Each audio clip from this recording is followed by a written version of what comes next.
सभी साईं भक्तों को ओम साईं राम, जय साईं राम। बाबा का चैनल श्रद्धा सबूरी चैनल में आप सबका स्वागत है।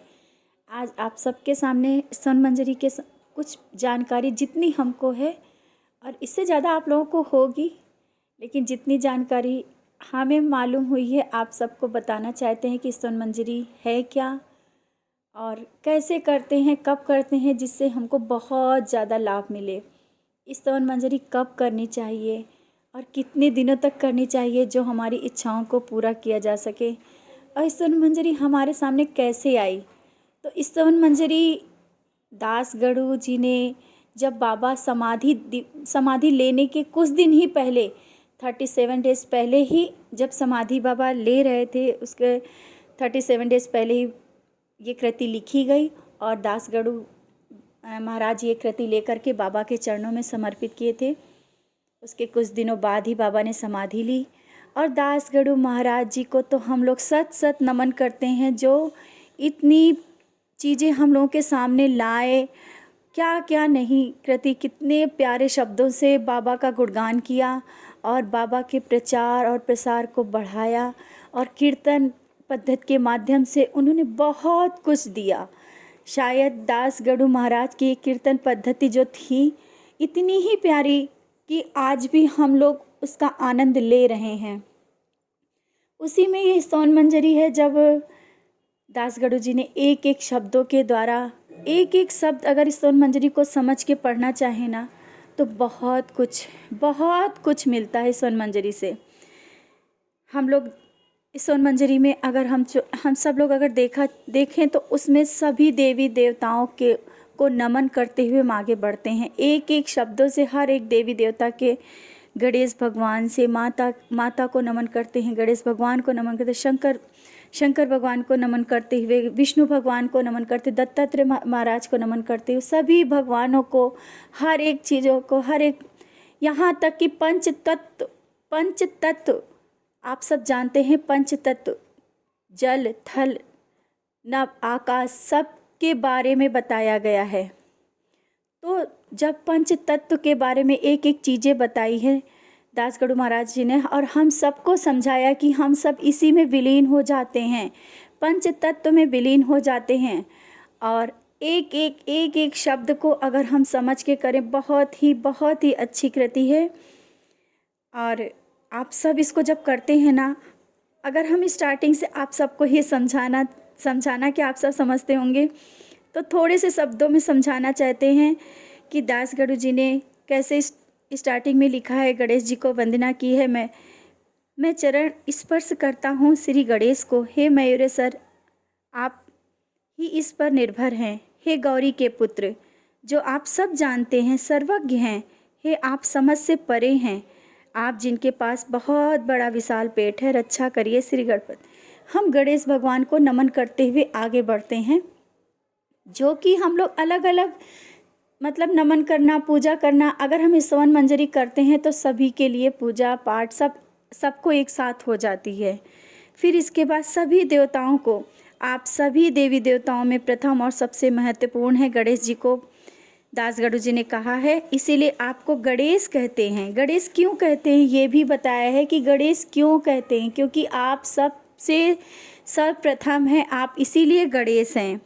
आपको शास्त्रों द्वारा स्वीकृत किया जाता है। आपका पावन चेहरा, हे बालभद्र, हे माँ शारदा, वाणी ही देवी, आप शब्दों के क्षेत्र की स्वामिनी है।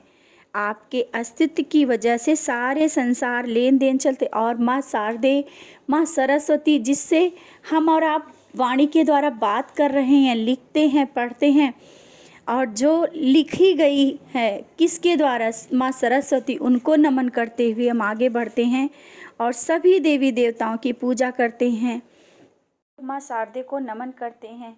और हम दासगढ़ू जी ने कहा है, वो लोग जिन्हें सिर्फ पुस्तक की ज्ञान है, जो सिर्फ पुस्तक द्वारा ही पढ़ के ज्ञान प्राप्त करते हैं, और जैसे कि हम पढ़ रहे हैं, सिर्फ पढ़ने से ही हमें सिर्फ ज्ञान प्राप्त हो रहा है, तो ये नहीं, पुस्तकी ज्ञान ना करके हमें जो भी पढ़ रहे हैं वो हम अपनी आत्मा में उतार लें, हम अपनी आत्मा में उन चीज़ों को कर लें।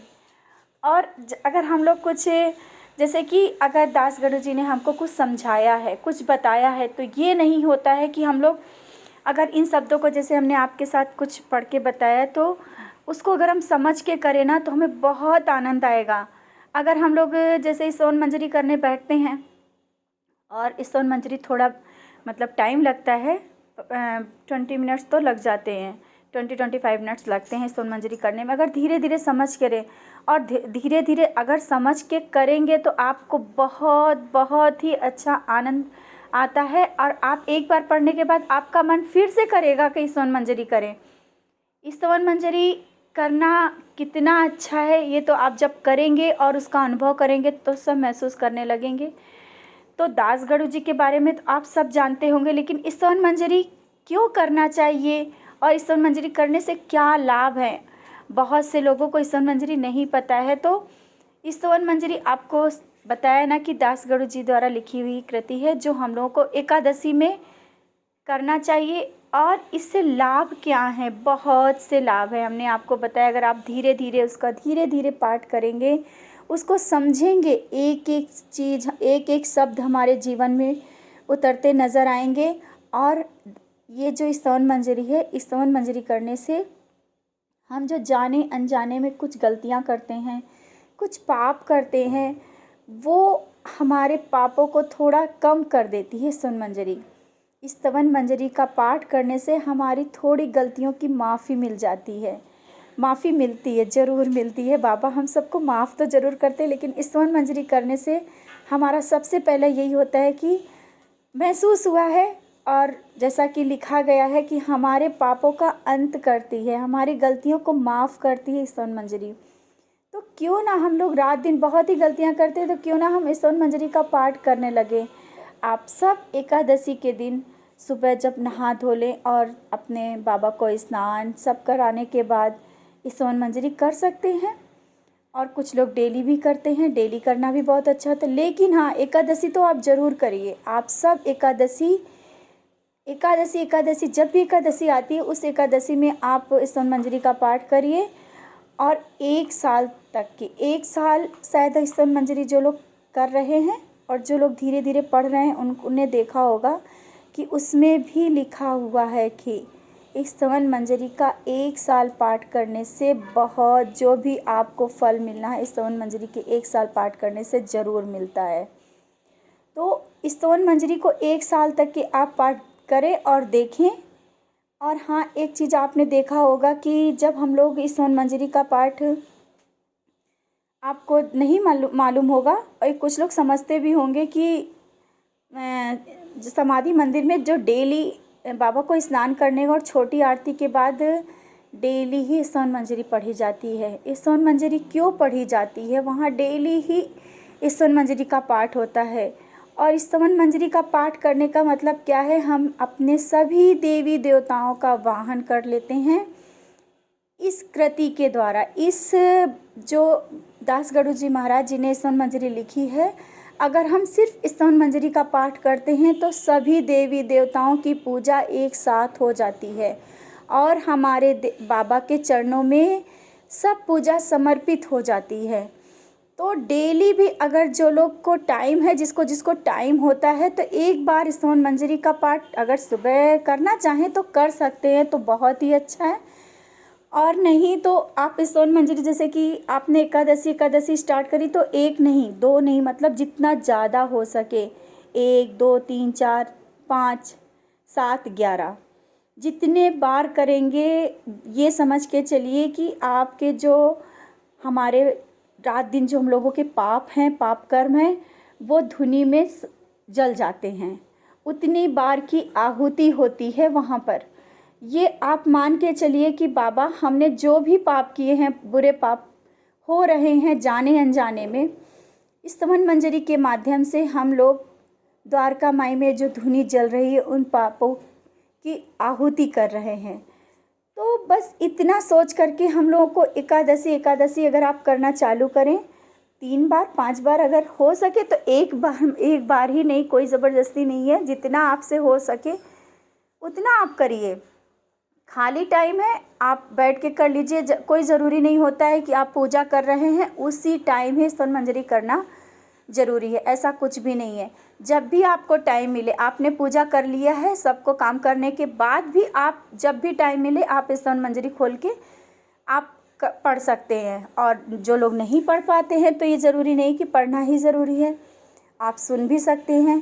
श्रवण भी तो एक भक्ति है। बहुत लोग कहते हैं कि दीदी हम सुन सकते हैं दीदी, हम पढ़ नहीं पाते हैं। तो पढ़ना मतलब कोई ज़रूरी थोड़ी है कि आप पढ़ें तभी वो पूरा होगा, नहीं। सुनना भी बहुत ही अच्छा होता है। आप देखें ना, कहते हैं कथा सुन लो, बोलते हैं ना। तो अगर आपने स्तवन मंजरी को आप अगर सुन रहे हैं, स्तवन मंजरी के एक एक शब्दों को आप समझ रहे, ये नहीं कि आपने लगा दिया और इसके बाद आप भूल गए, नहीं। स्तवन मंजरी के एक एक शब्दों को सुन के एक बार आपने स्मरण कर लिया और ध्यान कर लिया तो आप स्वयं महसूस करेंगे क्या हो रहा है आपकी ज़िंदगी में, थोड़े थोड़े बदलाव। और बाबा के चरणों में जाने से तो बदलाव होने ही लगते हैं।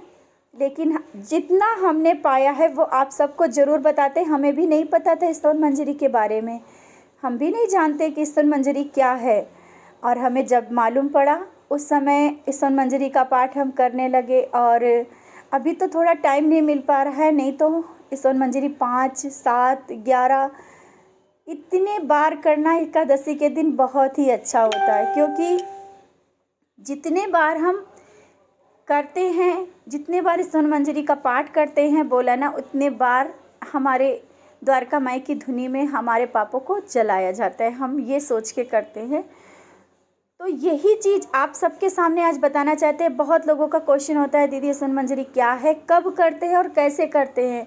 कब करते हैं, एकादशी को कर सकते हैं, रोज़ भी कर सकते हैं, कोई नियम नहीं है कि आपको एकादशी में ही करना है। आपको जब भी टाइम मिले, आप बैठे हैं, जब भी आपको टाइम मिले स्तवन मंजरी कर सकते हैं। लेकिन एकादशी में तो ज़रूर करें। और कभी भी टाइम मिले तो आप कर सकते हैं। सुबह में बाबा को स्नान कराने के बाद भी कर सकते हैं। एकादशी तो आप रेगुलर ही करें, 1 साल तक के करें तो 1 साल तक के आप करके देखना, बहुत बहुत बहुत ही अच्छा अनुभव आप सब महसूस करेंगे। तो इसी के साथ हम आप जितनी जानकारी थी आप सबके साथ शेयर करी।